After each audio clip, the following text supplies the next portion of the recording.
It's happening. It's happening again. I know. I understand. A lot of you. We'll get to that. There was a lot of you who doesn't matter. Despite everything, it's the it's the occasionally say die attitude that's made the mess around the podcast that you rely on. That's right. Now a visual and audio medium. I am Richard Stubbs. You can tell because it says so down the bottom. May not appear in your screen or in your audio format. That over there, that lolling around his Gold Coast apartment, ladies and gentlemen, that is Andrew Roper. Hello all.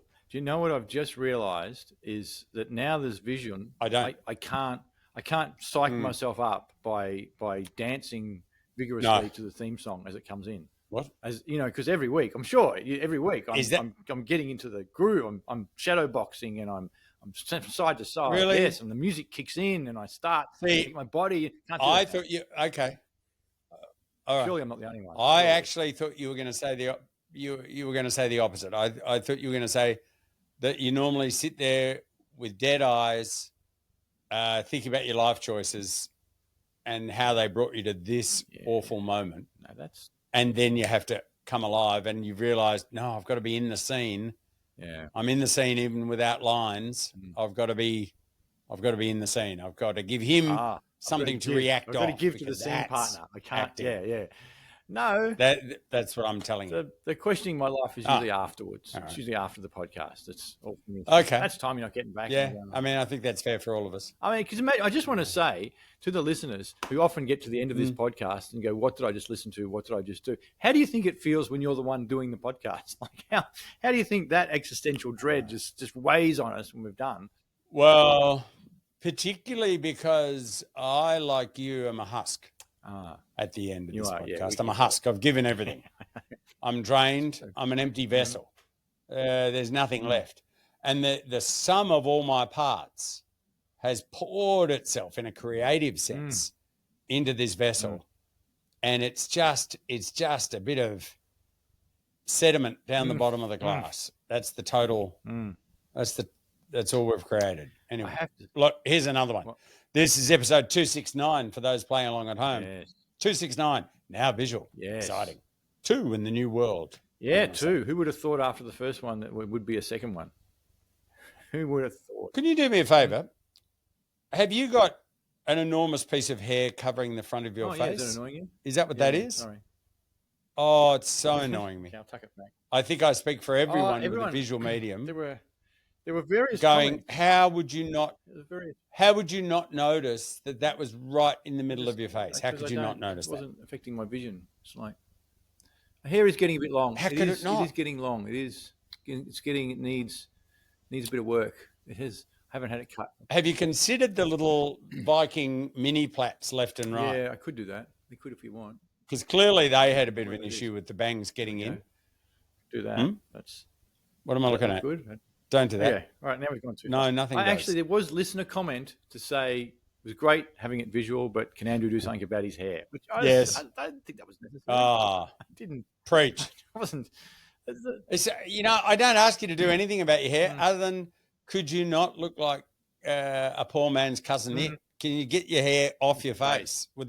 Is that too much? It happens sometimes when I'm doing stand-up and it'll just in front of my face and I'm like, I'm lost on stage for a minute. I'm like, wait, and I come back. Yes. I wonder if you need a headband. Oh, don't.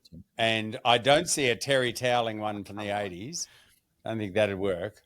I don't see the Pat Cash, the checkered. Oh, yeah. I don't see that. Yeah. I don't see the Hachimachi, with the bit of the Barnsey Rising Sun. The Karate Kid. And the Rising Sun, by the way, you can't use that. Don't use the Rising Sun ever. No, not. Yeah, okay. Did you know that? No, is it? Did you know? Is it obviously? It's going to be something. You're going to drop a bit of historical significance about it and say that's a bad thing. Well, it's just a thing you don't do. The Rising Sun symbol. I could go at length, but it's the equivalent of using a swastika. I'm just saying. Just don't. Yeah, The singular dot, perfect. Itchy bun, no problem. The rising sun, don't be. That's your military. Don't Imperial, don't be doing that. I was watching anyway. A Navy military warfare thing, and they were talking about kamikaze. Midway. Yeah, or it wasn't Midway. You were talking about Midway? I have watched stuff on Midway, but it was about the kamikaze pilots and how it worked and when they were effective, when they weren't effective. I sat there. I went to sleep after a while, but I thought Richard would know all about this. I stopped. I went. Did you nudge your beloved as you're watching the special on kamikaze pilots? Did the ghosts of comedians past rise up in your body? And did you have to nudge your beloved and go, "Hey, Dal, what do you reckon they need the crash helmets?" What's that about? I should have. I know.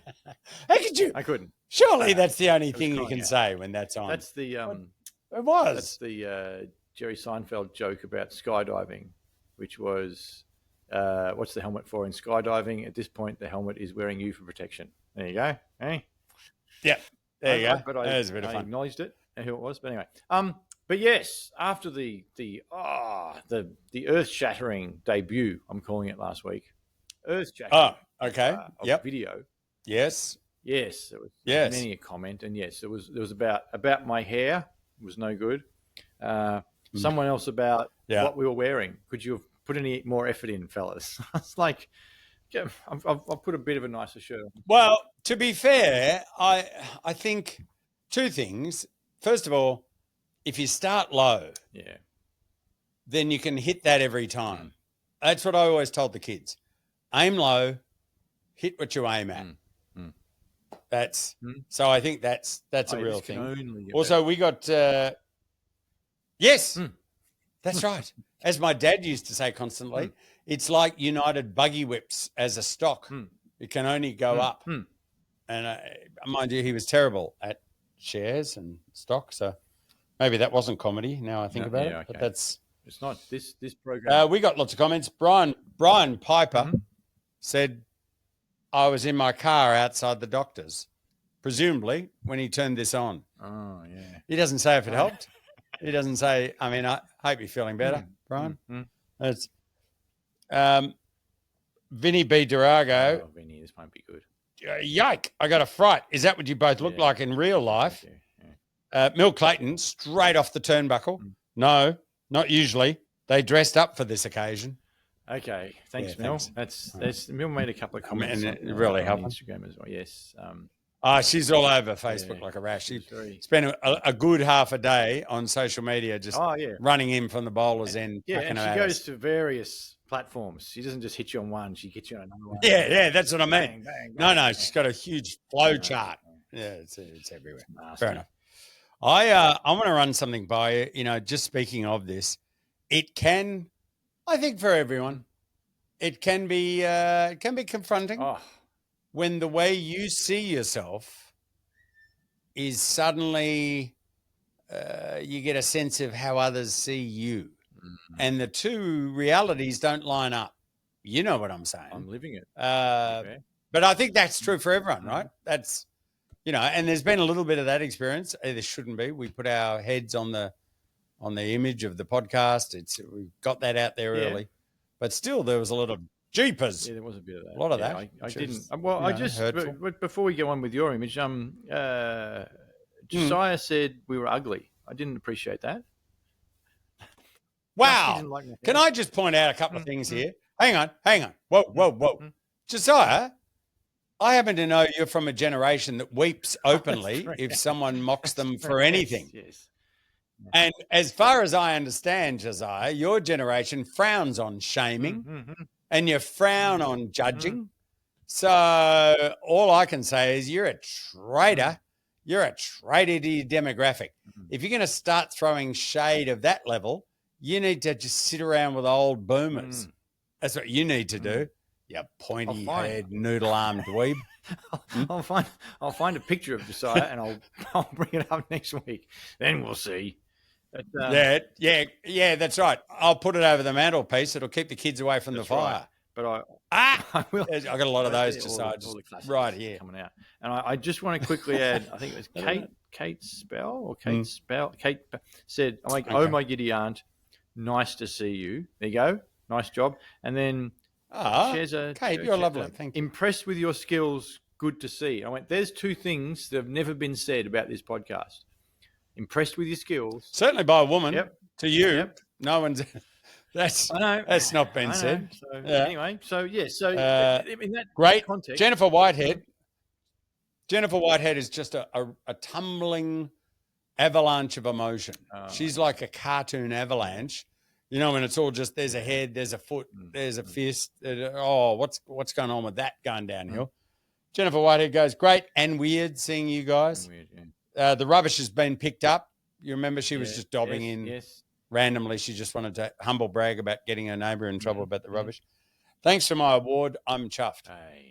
Hey, can I just say, hey, speaking of this, my neighbours, who I don't really know, but we're in kind of a hard rubbish WhatsApp group. Oh, okay. Where the people in the street, when they put out the hard rubbish, go, hey, put my hard rubbish out, neighbour. You can chuck some of yours on if you want. That's when you know. It's a terrible mistake because I've got a lot of it. You're living life on the edge there. If you're living life at the edge. Okay. Well, they've used the hard rubbish group to go, hey, neighbours, just letting you know in a couple of weeks' time, we've got a 21st at our place. So it's going to be a bit loud. And I'm like, yeah. Until midnight. And I'm like, here's my thing. I'll just be coming home from a gig around then. Do you reckon I could just drop in for the last 30 minutes of it? You could. Bump, bump, bump, bump, bump, bump, bump, bump, bump, bump, bump, bump, bump, bump, bump, bump, bump, bump. When I spent the night in Fresco, I'm sure they'll be playing that. Yeah. I could do that, couldn't I? I'm not asking just anyone. Hang on a sec. I'm asking the man who goes to 21st. And I hasten to add because they ask him to. Well, I want to make this point. I realized recently I have been to my last 21st. I have aged out. What do you mean? Because the 21st. Oh, never say never. I know, but generally speaking, I used to get 21st after 21st. You'll make new little friends. No, I don't want to make more friends. I'm going out of my way to stay away from young folk. But I think I've gone past it. But yes, you could. I don't know whether that's the appropriate use of the WhatsApp group, but I'm sure someone would step in and say, look, if you want to do that, perhaps you should start a different WhatsApp group. But yes, you could. When was the last time you were at a 21st that wasn't direct family 21st? Never. See? There wasn't direct family. Are you high? Why would I? No, only you do that. I do that all the time. And even when you did it and you knew those people, it was still creepy. Awkward. And no, so awkward. And you know what'll be more awkward than that? When all that group who went through uni are having their 30ths and they've still invited you along for old time's sake, and you're like 75 or something, who knows? Yeah. But you'll be in your 70s and you'll just be there and they go, oh, geez, there he is. Oh, yeah, look, I haven't seen you for a while, old mate. How's it going? And you're, geez, they forgot to put pants on me today. You know, it'll be a lot of that. That's going to be awkward. I'm looking forward to that. They don't intend on knowing me much longer. No, but see, they say that, but then in a couple of years, they'll get all, uni, the best time of our life. Now we're just working, doing giant projects. Nostalgic, that's what I'm saying. Whatever happened to that bloke who hung around? Did he go on and do anything? No, I think he worked in a small porno film for a while there, just in a little studio down the road from his joint. And other than that, no, nothing. We should invite him. We should. And you'll go in and I can go and visit. I was just thinking about that the other night and I was thinking, oh, that's good. I can go to sleep. Now we've got vision. I can go and visit the adult studio nearby that we talked about many, many times, and then people think I'm making up. I can go on a stealth mission and I'm telling you now, for those who came late and you wonder, what the hell are you two morons talking about? Look, a lot of people say that for a start. Andrew took me to a place because I needed a video dubbed. Doesn't matter. I just needed an old VHS put to digital. And he said, I know a place. And we went to the place and it was all upstairs. It was all weird. And there was old stuff, old things on the shelves. And the bloke there, who's in a fitting body shirt that was slashed to the waist with a houndstooth necklace on. Yeah. He said, come around the back, boys. I might have something out the back. So we went out the back, and out the back was just racks of equipment and stuff and a fully set up bedroom. Yeah. Yeah. Now, we didn't say anything. No. There was a moment. Because this is the life we chose. There was a glance, though. There was a knowing glance. Do you mind? I'm doing the Godfather. I'm doing the Godfather. Sorry. I didn't ask the question. Who gave the order? Because this is the life we chose. So those of you who've seen The Godfather 2 appreciate that. The rest of you, who cares about No. you? If you haven't seen that film, you don't. I don't care for you anyway. Yeah. Anyway, the point is, we quietly moseyed on back out of that. He did not dub my video to digital. There were issues. No, yeah. We won't bother to go into them. But we all felt that was a significant site. Yeah, anyway, somewhere. The joke is that's where Andrew will go and work later. Okay, so, good joke. Did I... Good joke. Before, when you said how people see you and how you see yourself, and I went sideways off into... Yeah. Did I interrupt you, or are we there? We still there? No. We're playing around. We're still in that.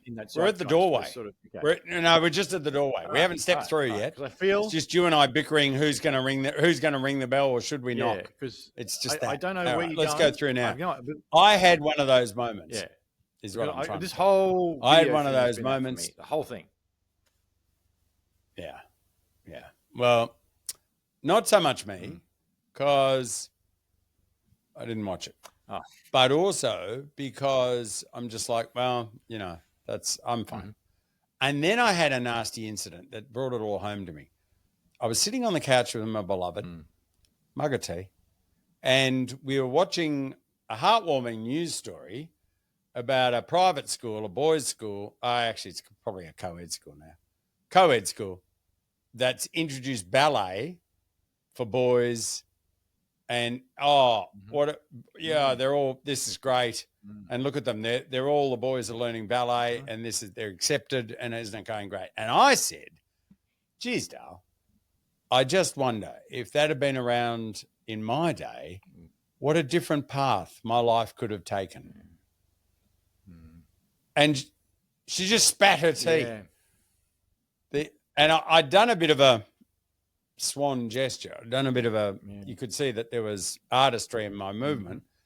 She spat her tea and choked so hard at the thought that, and I'm saying, well, it could have been, I just could have been a performer in a different milieu, is what I said to her. And apparently she had difficulty imagining that, which I found hurtful. There. I felt okay. Because she couldn't even pretend to entertain your Billy Elliot fantasy in that moment. Not for a second. Nor she was laughing so much and aspirating tea that she couldn't even ask follow-up questions about what I thought I'd wear, how it would have gone, just the whole thing. I was quite hurt by that. What do you think it was that pushed her over the edge? Was it the idea of you being graceful and balanced and flowing across the stage, or was it the outfits that you'd be forced to don, the look or the clumsy? What do you think it was that? Something's hit her. Some images hit her in her mind, and she's going, "Oh, yes, yeah." I mean, we've been in our relationship now for coming up 22 years. And I did not... She's done very well. She's 22. I did not lead... Anyway, sorry. No one says that about her. Everyone says that to me. I did not lead with my chin. No, I just meant that... I didn't take one... No, not that. Thank you. Oh, I see what you mean. I didn't take one to the head and then decide that what might be good is to follow up and go, "Hey, Dale, in detail, tell me what would be wrong with that." No, I didn't ask. I did not. I was hurt. I had it struck a posture, moved sideways, and exited stage right. I just give it a bit of chest up, walking off. Yeah, it's despicable. Off to get the tea. And you just well, we'll never know then. Well, we won't. We would have to make up our own minds. And the listeners, the viewers. Well, keep it to yourself. Right. That's all I'm asking you. Okay. And if when I suggested it, you two spat your tea, shame on you. Josiah, I'm looking at you, mate. Yeah. Oh, don't start me. I'm Josiah. Don't start me. Oh, okay. Well, I have an idea for a use of the video podcast. It popped into my head during the week. You know how I said a couple of weeks ago that my brother, the triathlete, who does stuff, is now a listener. Is now a regular listener. He'll come on as a guest. Is that what you were thinking? No. And he can regale us with stories of a roper who succeeds. The successful one is that. And but just leave it at that. No, just a roper who succeeds. Just that'd do us. That'd be. No, I just wanted to take a moment to say that I have been wearing his shoes because he gives me his leftover shoes. Because he's a triathlete, he goes through shoes like a machine. That's no good. No, he does. And I've been using his shoes and been going to the gym. Oh, hang on. His running shoes or his bike shoes? No, they're running shoes because it's the running part of the triathlon. Okay, the ones that But doesn't he run like almost half marathons and? Yeah, pretty much. What's left of the shoe? Oh no! But he tries them once and then he goes, "No, that's not good enough." Right. No, I've got standards. Oh, no, I can't. No. Okay. And he just hands them down to me. Anything that's not it's not quick enough. Right. Anything that he doesn't feel the wind against his face when he's running. Like, has there ever been DNA testing to prove that? I don't know. We are. Because this seems a long way from your philosophy. Yeah. He just goes, tries it. No, another one, better one. Must have a better one. Get a better one. But same size foot. Anyway, what I'm saying is, if you're listening out there. If you're listening, they've developed a bit of a hole. So if there are any spares, next time you're coming down, just let me know because I let him have the points. Are you shambling around the university gym in ill-fitting track pants with shoes with a hole in them, going, "G'day, mate, here. Yeah. You finished with that? Can I work in with you?" I did. Hey, Tiger. Is that what you're doing? Yeah, I am a bit. Yeah, I did see something, and this is going to get me in trouble. This is one of those stories that, as I'm about to tell it, I'm like, all right, well, all right. Can I just say I don't know what you're saying, and I probably don't approve. You don't approve? All right, I won't. All right, you're free. No, I don't know. I won't tell it. You go. No, you go right ahead. I'm just distancing. Okay, that's all. I was shambling around the gym the other day in the shoes, and by the way, when I wear my brother's running shoes, I somehow feel as though the shoes disapprove of me. The shoes go, they do better than this. Oh, they're yeah. So, we were given by a sponsor to someone who achieved greatness. Yes. And look where we are. We had one run where we had that speed, and now we're here. Anyway, I saw it the other day because I can't, when you're in the gym and there's like any sort of girl who's doing anything and you want some equipment, you can't speak or approach. Number one, they can't see you. Number two, you can't approach or speak in any way because you'll look foolish, right? You just stay back. So I was. Why I couldn't? Why are you approaching or speaking to someone who's just trying to do a workout? There's one machine that you want that you can't, or you got to look at. You got to float around. What do you mean? Well, can't you just come up and go, "Hey, have you got many to go?" No, I can't. I'm terrified. Can I work in? No, I can't. Why? What's going to happen? Because that's just gym etiquette. What's going to happen? Are they your shoes? What are you doing here? It's uncomfortable. Jeez. I don't want to get in trouble. So I was standing the other day going, I'm never going to get that machine. And then another girl came along with headphones and and she had attitude about this one. And she said, well, I was using that one and this one was using that one. And then like an argument broke out. And I just stood back and went, I'm not involved in this. I stood back and waited for them to argue and fight. And then when they left, I got the machine. So I'm just saying I had a win without actually involving myself. I just stood back. Okay, all I got from that was two people at the gym who happened to be girls had an argument, squabbled over it, and then it got resolved. What they shared in common was that neither of them could see you. Yes. You were just standing there. Like I don't exist. Invisible to their process. That's what I'm hearing. Yeah. But I think that's my strategy from now on, the gym, when I want a piece of equipment or something. Well, see, I have a very different experience because I'm at the gym with the boy and it's his world. Yeah, that's true. It's his world and we're just sharing it. And so he works at the gym. So he goes up to anyone and anyone and he's always been super polite. So there's a lot of, excuse me, big fella. Do you mind? And it's some giant guy with like one eye in the center of his foot. Do you mind if we work in or how many have you got to go? No, I've got 3. All right, no problem. And he just takes me somewhere else. But I don't get to say anything and I'm trailing after him. So the two things I like to do is stand terrifically close to him when he's talking to someone, so he turns around and I'm right under him. Good. And then when he walks, he's about 9 foot high. So every step he takes, due to his perfect posture, every step he takes, it's like a giraffe. It just covers distance. So he walks off talking, and I'm lost in the wake. I'm still, are we going? Are we walking on behind it? Miles away. And there's a lot of foghorn leghorn energy. A lot of, I say, where are you, boy? Where are you going now? There's a lot of that. But he asks everyone. He talks to everyone. What was it? Hang on. This is an animation. Is it like Grape Ape? Remember Grape Ape? And he was huge, and he had the little thing, beagly. And when he would step, little feet, the bloke would bounce when he walked, and the little giant one would take the steps, and the little beagle would try and catch up, and just or foghorn leghorn. Go whichever one you want. I'm happy. Yeah. Well, there's also the Warner Brothers one where it's Spike and the little dog. Yes. Spike and me is pals. Yes, that one. Nah, that one. It's a little bit. There's a little bit of that energy, certainly. I spend my days because he. I can't help myself. Every exercise. How did that feel? What did you feel? How does he ask? And I have to say, no.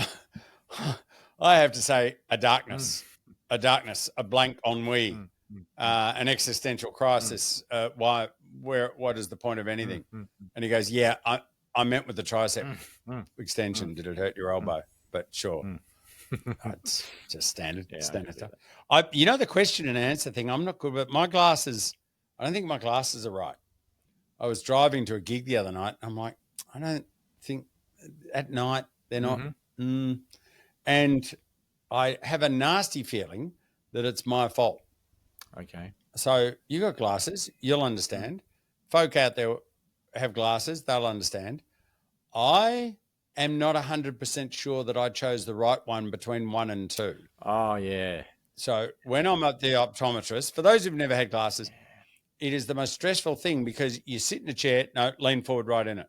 No, put your chin on the thing and the thing comes up too close and they go, and I don't like this. And then they flick the thing. They go left eye, and there's dots.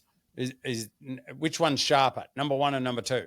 Number 2, number 1 and number 2. One, number 1 and number 2. And gradually you get down to the lens you want. And it's a total mind game. There's not much difference. I don't know what I'm choosing. Sometimes I think he puts the same one up again to see if I'm choosing the same thing again. But what I think's happened is I got it wrong, and then I got it wrong, and then I got it wrong, panicking, and then I got it. And now I'm so far down the number 1 line, there's no coming back. And I've ended up with my glasses, and I don't think they're right. I think it's. And made. it's like, does that happen to you? Do you stress when you're in there? Totally. Is it 1 or is it 2? I don't know. Is it 1 or 2? I don't know. Could be either. Is there a 3? I need a 3. No more numbers. To all the optometrists out there, apologies, but it is a bit like being in a prisoner of war camp after a while. You've been there for a long time, and you start. No, you know what I think it is? I figure he's going to say any minute now. He's going to ask me if it's safe. Is it safe? What? Yes, it's safe. No, is it safe? No one gets that reference except you. Thank God. I sent Harry, Prince of Darkness, to the optometrist the other day because he said I can't see very well. I don't want just for laughs, or just for fun. Because he went, I can't see. Did he say I can't see very well? I don't know what to do about it. And you said, okay, mate, there's a whole team of people who specialise in vision. So. Go and ask them. And what did the optometrist say to H? They said it's a bit Prince of Darkness. They said, it's a bit off, but don't be ridiculous. You're a child. It'll be fine. He went, oh, good. No, he came out all chuffed. I was like, okay, thanks. But yes, I know what you mean. Did that really happen? Or is that just you thinking about going to the optometrist? And I do wake up. I do. It's starting to disturb me now. I do wake up sometimes and worry to myself whether I invented Harry or not now. I'm like, I have to check my phone and go, is this? I show other people. Well, I don't want you to, I don't think go that far because I've spoken to a number of psychologists about this and the psychiatric body all agree that it's bad to just completely confront you. Yeah, okay. With this creation that you've made to protect yourself in some way. That might shatter. There might be a disconnection, some sort of disassociation that we can't be responsible for. And the words "run amok" were used, so I don't feel that that's something I want to try. So yeah, Harry, Prince of Darkness, ha ha ha! Yeah. Isn't he real and living a life that's better than yours, but still real I want to and make good on him. all manner of movie references, but I can't because I might spoil the movie that I'm. Okay. So I can't. So I'm stuck. I'm just sitting here. But yes, I know. What do you mean? It's never stopped you before. So what you're saying is that you're going to be driving at night and be involved in a terrible incident, and on the report it's going to say, we think he chose the wrong lens way back in. They're going to get the glasses out and go, "What? This is ridiculous." I feel like someone will put them on and go, "Wait a minute! All right, no one can see through these. Did you choose one? Did you choose one? Is that what you did?" If you think that's an issue, have you ever gone the contact lenses? I do. All right. I think I've had this before because I don't mind contact lenses. Right, I'm doing this for the podcast. Really? Yeah, I'm very happy. But okay, so what I've got with mine, we've had this discussion before. Like I have for the long and the short. So what they do is they put one in one eye that's long and one in the other eye that's short, and your brain figures it out. Is that how they do it? Well, they do it with me anyway. Huh? All right. So you're worried about does your brain figure it out? Not really. No, to be fair, no, not really. It struggles. Okay, but. That's okay, and that's theoretically that all works. But consider this: what if you put them the wrong one in the wrong eye? Because they have. It's not just that they're short. Are you supposed to put? Yeah. Oh God! So it has a left one has to go in the left one, and the right one has to go in the right one. Oh so no! Not only are they different distances, I can put the wrong one in the wrong eye, and I just walk around in circles all night. And I get to a gig, and I can't. I'm like this. I'm just hands going everywhere. Nah, I can see you there somewhere. Just in the corner at the 21st. Yeah. So don't. People are asking why did he come to the 21st if he's going to drink like that? So I scoff at your one lens, two lens. No, I couldn't do that. What about the whole putting in? Do you struggle with the putting in? Putting in. You just have to. Yeah. You do a lot of that one. Although it does, we have talked about. I've never tried it. I don't think it'll work. I have had them break though, and that's a lot of. I've spoken about this before, but now I can do it visually. When people will know if you've had one sort of break, or there's a lot of hang on, and the nipple's like, "What are you doing?" Nothing. I just got a thing on my eyeball. It's all right. I'll be fine. I'll get it out. I'll be fine. I'll be so fine. And if you're out when it breaks, that's it. You then you're screwed. Got to go home. You can't see. Well, you can see up close. You got to hope that's the one you need. Depending. Because I've only got close or far away. Yes. So if you lose the far away, you're not driving home. Or if you are, you're leaning across like this. It's a fun life. My issue, and this is what I want your advice on. I feel like I need my eyes checked again, but I don't feel like I'm the right person to do the checking. You can't be trusted. Because I feel like I'm going to make wrong choices. So how do I resolve that?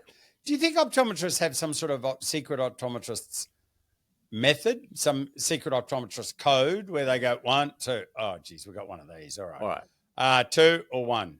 1 or 2? Okay. 2 or 1? 1 or 2? All right. I see what you're doing. Well, do you think they work it out? No, what you have to do is are you on a good first name basis with your optometrist? Is it the same one every time or a different? Not really. All right.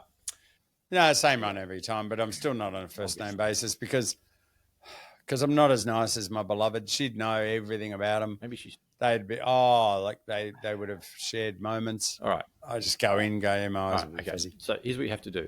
First of all, take your beloved in with you if you can. All right. Because she'll explain it better than you will.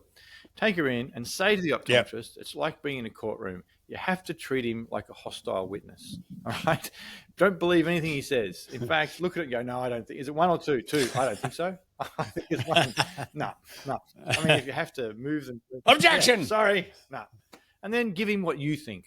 Don't let him take any responsibility for it. And I'm sure the optometrist will enjoy that, having that freedom for a change, Anyway. I don't. All right. I can just see a lot wrong. But, all right. Okay. Okay. I wanted to, I do have some podcast stats for you that I wanted to drop. I might say that for the end. Oh, yeah. But, I can do it now. I'll do it now. Well, you can now. Do you know? Or you can save it to the end. What do you want to do, Andrew? What did we practice? What did we rehearse? In the rehearsal. Gee, that's right. I was at the rehearsal. Yes. I was at the rehearsal too. What happened? It was like, we're going to do the thing, and then we're going to do the contact lenses, and then we're going to do yes. And then that happened. And across, and back. And then, oh, that's right. I was going to mention quickly that my local Woolworths has changed the entire floor plan and has thrown me into chaos. Oh, absolute. Geez, I hate that. The fear was just because I was in a hurry. No, as well. I was in a hurry, and I've run in. Yeah, of course. Where's the section? No, that section's not here anymore. Yeah, it's what? No, they put those big oh walls no, of stuff. they don't. And here's the thing: Lord forgive them, for they know not what they do. That's what I want to say. I could not find the vegetarian area. You know, they have the vegetarian meat things. Well, right? yeah, no, they've asked for that to leave. I know. Well, they've taken. They've gone. We don't need that during the reconstruction. They've just taken that out, and so I had all this impotent vegetarian rage that I couldn't express, obviously, because I was tired and weak. I was going, oh, where's the? Oh, and I couldn't. I just went home. I had to come home to the Netherlands. Oh God! I literally had to come home and say I couldn't find. No tofu tonight, my dear. It was terrible. I know your rage. I understand why. Not only can you not find things, but see, you like me, I'm sure. I like to do and I do the supermarket pretty much every night, and I like to do my supermarket in a PB with perfect flow. So I like a monkey bars where you swing from that item to that item to that item, and that'll take me around the back. And the next 5 items are in those rows, but they're all at the bottom of the row. Then I'm going to loop around. I'm going to get another 5, but they're from the top of those aisles. And that way I haven't wasted time going up and down and up and down. I haven't wasted. This is all, look at this. And for some unknown reason, out of the blue, my beloved said, I'll come with you tonight. And I went, oh, you don't have to. And she went, no, I'll come with you. Oh, that's how lovely. What a blowout. I had to stop the clock. She was just all over the shop, just wandering. Hey, hang on, what's up there? No, we don't go there yet. We loop around. No, there's no point. It's just here. It's up there. No, we went up and down aisles. The time blew out. I imagined all judges with stopwatches, you know, like at the Olympics, and there's one runner still left. Oh, the crowd's all gone home. What a nightmare. What a nightmare. Almost like she doesn't appreciate the efficiencies that you've built in over time. It's just... Exactly. Do you know, here's the other thing. I wasn't going to use this language, but because we're not a podcast that generally uses language like this, but I'm going to have to. When we were at the checkout, I had to take over because she had no idea what she was doing. But that was a mistake because she then started putting stuff in the shopping bags, and I Tetris that thing. Like it is just, look at that. Yeah. She did something. I'm going to use the words now, and I'm a little ashamed, but I feel there are adults listening and they'll understand. Higgledy-piggledy. Oh, no. That's how that went in. No. Just random shit. What the hell? Why are you putting that? No, you can't. No, you stack it up, and then we'll only need to. No, what? I just throw it in. Don't just throw it in. Good Lord. What a nightmare. God, what an experience. I don't think I'll sleep tonight. I've just noticed something random, and now I've noticed that I can't unnotice it. It's following on from your higgledy-piggledy. I've just realised that you are perfectly centered, and your camera's excellent, and your chair's great, but your background looks like you're in a ship that's sinking. The bookshelf's like that. What? Yes, your bookshelf's like, which looks like you're slowly tilting off to the side. But you're perfect, which is fine. I wasn't going to mention it. I just noticed. I'm perfect. Yeah, you're good. Yeah, no, I'm okay. Which means either you're doing this, or I was going to mention it, but some of the foundations in the house have gone. Okay. And I don't know if it's noticeable. Just a little bit. I think it's. I'm going to have to get a man in. Just a little bit. But I feel it could be costly. And I'm worried now. That's what I worry about. Rewind to the start and see if it. I wish you hadn't mentioned it, because now all I can do is look at it, and I'm sure everyone else. I didn't mean to. I just thought, how's he done that? But what I'd like to ask the question of everyone is, how is it though that I'm straight? I know you're perfect. If the house is. Yes. That's what disturbed me. Thank you. I don't hear that enough. Oh, well. All right, we'll move on now. I shouldn't have mentioned that. I can always cut it out. Don't ask questions. Just move on. Not sure. So, the big video podcast, yes. I got some numbers for you. Yes. Our Instagram engagement went up 280%. 200. What are you talking about? 80% more people engaged with, looked and went, oh, what's that? There was like 60% of the people who looked at it were people that don't even listen. just people who went, what's this? They never listened. Oh, gee. Yeah. What's this? Or don't follow. So are you saying that the video version has had the blue light in the butcher shop effect? That it's just drawn in. It's drawn people in who are powerless to resist it. It's like a tractor beam on the Death Star. It's just how does that push off? I can't fight it. Die Roll commented on Facebook, and I know Die Roll. I'm sure she's not listening, but I know Die Roll. All Die Roll said was yes. I mean, see, that's good. I'm taking it as a positive. I guess. I suppose. I don't know. That's positive. It's better than no. Make it more positive than that. That's I don't know. Bang on. I don't know that you can. Should we execute him? Yes. I don't know that it's natural. Yes. It's not necessarily positive. There was a couple. Any other stats? Oh, other stats. Our YouTube subscribers went up 300%. So Taylor Swift got... Is that three? But Taylor Swift got 20 million downloads, but we went up 300%. So keep it up, everybody. Keep that subscribing and thanks both of you. Yeah, good on you. And Die, yes, that's listener of the week territory for me right there. Bang. What? No. Yeah. You know why? Rubbish. Because Mike said no. He just said no, boys, no. No. Just no. Yeah, I saw that. Yeah, righto. Thanks. Just okay. But here's the thing: you could listen to it as an audio. It doesn't have to be visual for you. It doesn't have to change your habits. You don't have to watch. The number of people I've said that to, it's not important. All right.